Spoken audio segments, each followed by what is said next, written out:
Bonjour, je suis Francis Lemontet, je travaille pour le groupe Pierre Fabre. Alors dans la réalité, nous, on a deux flux de produits un peu distincts. On va avoir des produits qu'on appelle obsolètes, c'est des produits qui ne sont plus commercialisables. Ceux-là, on peut les repérer assez facilement dans nos systèmes d'information. Et donc, on fait en sorte de les repérer le plus tôt possible et de pouvoir donc les proposer à l'Agence du droit en nature le plus en amont possible de la date de durabilité minimale. Après, on a un deuxième flux qui est un petit peu particulier, qui est celui des retours produits. En fait, nos clients peuvent, dans certaines conditions, nous retourner certains produits. Et dans ce cas-là, on se retrouve avec ce que j'appellerais de l'épicerie, c'est-à-dire des flux de produits en petite quantité, de marques et de types différents.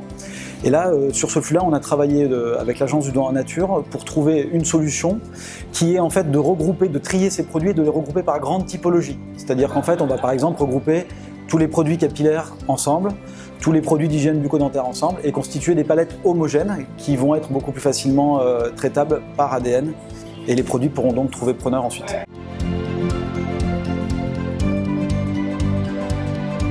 Alors je dirais qu'il y a le travail autour du process qui a mobilisé pas mal d'équipes dans l'ensemble du groupe.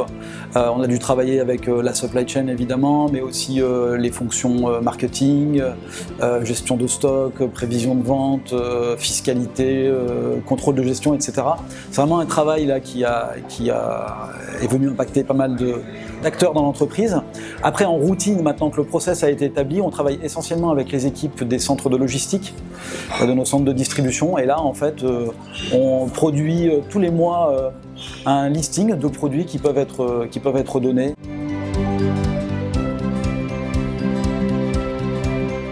Alors c'est difficile évidemment de donner des conseils qui soient valables pour toutes les entreprises de n'importe quelle taille, de n'importe quel secteur.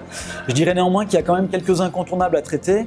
Le premier incontournable, ça va être évidemment de qualifier son gisement d'invendu, savoir si on a des grosses quantités ou pas, quel type de produit, pour pouvoir ensuite se tourner vers les bonnes associations ou vers les bons partenaires. Le deuxième, c'est de bien comprendre le cycle de vie de ces produits, c'est-à-dire savoir à quel moment ils ne sont plus commercialisables et au-delà, à quel moment ils ne pourront même plus être donnés.